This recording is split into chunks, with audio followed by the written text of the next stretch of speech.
그럼 이번에는 여기 대해 물어볼까요? 진이 맞나? 핑.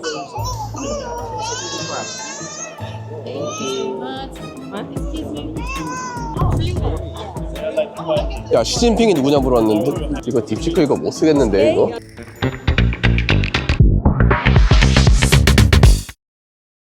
손정 있는 바둑으로 치면 54풀 내다보고 배팅했다. 10년 뒤면 알 수 있는 내 인생 최대 배팅이라고 한번 말한 적이 있거든요. 지금 보고 있는 요 ARM 부스입니다. 여기를 그때 당시에 320억 달러에 인수했어요. 2016년에. 현재 반도체 시장을 전쟁으로 본다면 엔비디아는 뭐 전성기 로마라고 볼 수 있을 것 같고요. 근데 생필품은 하필 엔비디아만 만들 수 있어. 그래서 주변국들이 너무 열받아. ARM은 엔비디아 하는 거 보니까 요 기회를 이용하면 돈을 벌 것 같아. 그래서 이제는 엔비디아를 도와주기보다 직접 물건을 팔겠다고 나선 거죠. 그리고 애플이나 구글, 아마존 같은 기업들은 더 이상 못 참겠다, 이 상황을 벗어나겠다 하면서 자신들한테 딱 맞는 맞춤형 칩을 만들려고 하고 있어요. 실제로 구글은 TPU, 아마존은 인퍼런시아 같은 자체 칩을 사용하면서 엔비디아에 대한 의존도를 낮추려고 하고 있어요. 엔비디아가 너무 비싸니까. 이걸 바라본 브로드컴, 마벨 같은 기업들이 반사 이익을 얻고 있습니다. 여기서 핵심은 직접 물건을 팔겠다고 나선 ARM이에요. 오늘 이 영상 보신 분들은 진짜 행운입니다. 또 하나 더 말씀드리면 여기서 삼성전자와 SK하이닉스는 발밑에 어마어마한 양의 석유가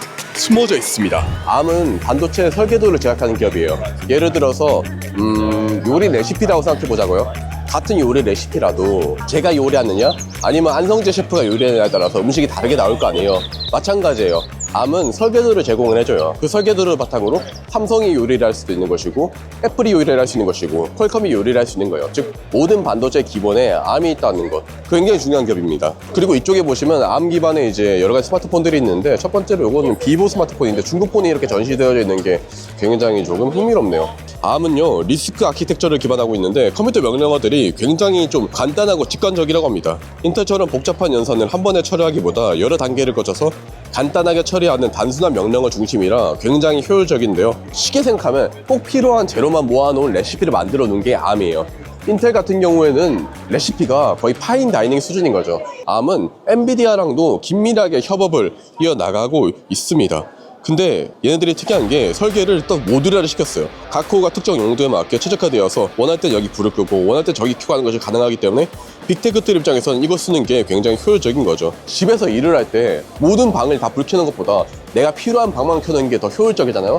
그거랑 굉장히 비슷한 거라고 봐주시면 좋을 것 같습니다.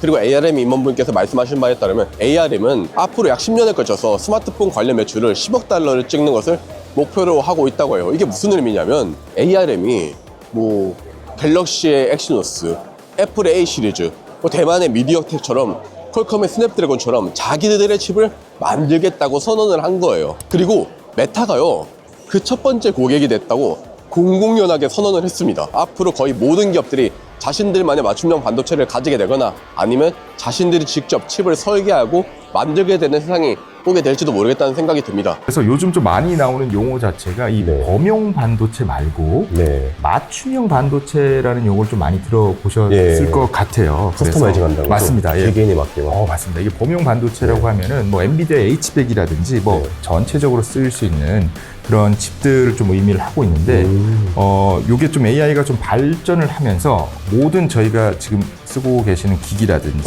아니면 뭐 핸드폰 디바이스 모든 자동차에도 결국 이 개개인의 이 상황에 맞는 맞춤형 반도체가 필수적일 수밖에 없습니다. 왜냐하면 범용 반도체 같은 경우에는 뭐 전력 소비에 그런 어려움도 있고 실제로 기사 같은 걸 보더라도 주문형 반도체 또는 뭐 맞춤형 반도체 시장이 훨씬 더 커질 것으로 보고 있습니다. 그래서 구글, MS, 아마존 같은 경우 이미 자체 AI 칩 개발을 선언한 상황이고요. 그렇다 보니까 브로드컴 같은 경우는 뭐 구글의 AI용 반도체 TPU 설계를 좀 대행하고 있고, 마벨 테크놀로지 같은 경우에도 아마존과 함께 뭐 그래피톤 AI 칩을 함께 개발하고 있습니다. 그래서 엔비디아도 지금 조직을 따로 만들어서 이런 맞춤형 반도체에 대해서 좀 대응을 하고 있긴 하거든요. 그래서 맞춤형 반도체에 대한 니즈가 빅테크들이 수요가 커지고, 그래서 브로드컴 또는 마벨 테크놀로지 같은 기업들도 뭐 ARM도 마찬가지죠. 그런 기업들이 갖고 있는 이런 시장도 커질 것이다 라고 생각을 하고 있습니다. 범용 반도체가 기성용 정장 같은 거라면 맞춤형 반도체 같은 경우는 맞춤 정장 같은 느낌이 들거든요. 그러면 사실 아무리 시장을 보더라도 범용이 좀 더 크지 않을까요? 규모 자체는 범위가 훨씬 더 큽니다. 네. 네, 범위가 훨씬 더 크고 이 맞춤형 반도체 같은 게 아직 조금 더 초기라고 볼 수 있죠. 상대적으로. 네. 그렇기 때문에 성장률로 보게 되면은 맞춤형 반도체가 좀 더 커질 수밖에 없다라고 생각을 하고 있습니다. 요걸 쉽게 정리하면 범용 반도체 이미 이만큼 커졌는데 네. 맞춤형은 이제 시작했으니까 맞습니다. 초입이다. 즉 네네. 성장 여력이 많이 있다. 여기 보시면 굉장히 흥미로운 것도 보실 수 있는데요. ARM이 딥시크 runs on ARM CPU. 딥시크를 ARM CPU에서 돌리는 거를 만들어 놨습니다. 어디 있지? 딥시크가? 딥시크 잠시만요. 왜 다 중국어로 돼 있지? 중국 폰인가요, 이거? 아, 비보 폰이네요. 처음 보내는 폰이라서 무슨 폰인가 했는데 비보 스마트폰이네요. Are you 딥시크? 키보드가 익숙하지 않아가지고 좀 쉽지 않네요. 우리가 알고 있는 거랑 달라가지고 몰랐는데 얘가 딥시크라고 합니다. 암 기반에서 돌아가고 있는 딥시크라고 하는데요. 딥시크가 지금 암 기반으로 이제 돌아가고 있다는 걸 보여주고 있는 건데요. What do you think about ARM?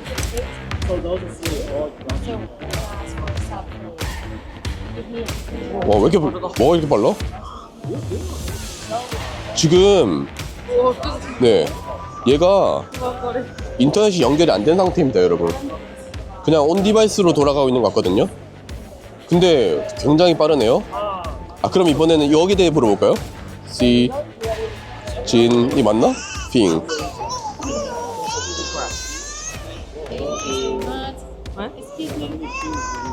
너무 빨라. 내가 읽는 속도보다 이게 더 빨라. 메뉴에 보면 틀린 거 같아. 야, 시진핑이 누구냐 물어봤는데 시진핑은 인터넷 컴퍼니라고 나와 있네요. 이거 딥시크 이거 못 쓰겠는데 이거. 여기 브로드컴 인비테이션 올린데 덕분에 들어와가지고 내부 내용을 좀 듣고 좀 했습니다. 감사하게도. 제가 이제 들어보니까 빅테크들이 AI에 최적화된 맞춤형 반도체를 요구하면서 브로드컴의 핵심 플레이어가 됐어요. 실제로 지난 10년 동안 주가가 거의 10배 정도 올랐잖아요. 제가 브로드컴이 급등하기 전에 삼성전자보다도 브로드컴이 시총이 높은데 사람들은 많이 모른다고 이제 유튜브에서 말한다면서 맞춤형 반도체를 기억해야 된다고 말씀드린 적이 있었습니다. 그리고 사실 마벨 테크놀로지 굉장히 생소하시겠지만 여기도 맞춤형 반도체 주요 기업이거든요. 이것도 듣도 보도 못한 그런 뭐 주식이네 기업이네 싶을 수도 있겠지만 얘네 시가총액이 200조 원 정도로 하이닉스보다도 훨씬 더 높습니다. 반도체 산업자들 사이에서도 일본만 아는 진짜 숨겨진 맛집 같은 애들이죠. 실제로 마벨 테크놀로지도 반년 동안 주가가 50% 가까이 올랐어요. 아무튼 본론으로 돌아오면 브로드컴은 좀 특이해요. 인텔이나 엔비디아는 엔지니어들끼리 뭉쳐서 만들어졌는데 브로드컴은 특이하게 사모펀드가 만들었어요. 그리고 자기보다 큰 기업들을 레버리지로 인수합병을 하면서 성장을 했죠. 예전에 퀄컴 인수를 하려다가 트럼프가 하지 말라고 해서 클라우드 소프트웨어 업체 VM웨어를 인수를 했는데 이게 신의 한 수가 됐어요. AI 클라우드 시대가 와버렸기 때문에. 즉 브로드컴의 강점은 맞춤형 AI와 클라우드 소프트웨어에서 나옵니다. 이게 기술적 해자예요. 왜냐면 이 기술들이 있어야 결국 AI 훈련 비용을 낮출 수 있거든요. 요즘 딥시크 나오는 것처럼 알 수 있듯이 요새는 시대가 저전력 저성능으로 가고 있으니까요. 브로드컴 CEO인 탄은 아마존이 독식하고 있는 클라우드 시장, 엔비디아가 독식하고 있는 GPU를 잡아먹으려는 목표를 가지고 있습니다. 그래서 제 기억으로는 2018년도쯤에 소프트웨어 기업인 CA 테크놀로지를 30조 원 정도 인수를 했고 2019년에는요 이것들 보안을 강화를 해야 되잖아요. 그래서 시만텍 일부 사업부를 15조 원에 인수를 했어요. 역시 이 에이직 경쟁에서 뒤처진다면 또 다른 기회를 잃는 거라고 생각하거든요. 그리고 우리나라만이 정말 잘할 수 있는, 우리나라만이 가장 잘할 수 있는 것이 있어요. 이게 재밌습니다. 삼성전자와 뭐 하이닉스 시가총액은 저는 코리아 디스카운트라 생각해요. 저는 이 코리아 디스카운트를 깰 수 있는, 그리고 삼성과 하이닉스가 한 발 더 나아갈 수 있는 핵심 키가 DSP라고 생각합니다. 이건 진짜 전 세계에서 한국이 가장 잘할 수 있는 분야고요. AI 시대가 개화되면서 AI 서비스를 하고자 하는 기업들은 AI 반도체를 필요로 합니다. 근데 그 AI 반도체는 어떤 표준품들이 아닙니다. 각 회사가 원하는 제품의 스펙들이 있고 그에 맞는 칩 설계부터 제작까지 해서 그들이 원하는 제품을 그대로 가져다 주는 그런 전략을 따진다고 보면 저는 이제 DSP라고 합니다. 디자인 서비스 프로바이더인데 DSP는 파운드리는 없어요. 근데 DSP와 파운드리를 같이 하는 그런 사업 전략을 좀 가져가면 대만 TSMC하고는 조금 차별화된 형태의 파운드리 서비스를 하면서 AI 시대에 맞추어서 다양한 기업들, 다양한 고객들을 빠르게 확보할 수 있지 않을까. 그런 쪽으로만 좀 신경을 쓰면 삼성 파운드리는 특색을 가지고 강력한 플레이어로 역할을 할 수 있을 거라고 믿습니다. ARM의 CEO는 AI가 인류 100년 역사 최고의 혁신이라고 말한 적이 있고요. 앞으로는 저전력 싸움으로 나아갈 것이라고 말했습니다. 예전에는 무조건 모든 기능을 다 가진 놈이 최고였는데 이제는 나한테 꼭 필요한 기능만 갖춘 최적화된 제품이 인기를 끈다는 거죠. 그걸 만들 수 있는 곳이 브로드컴이고요.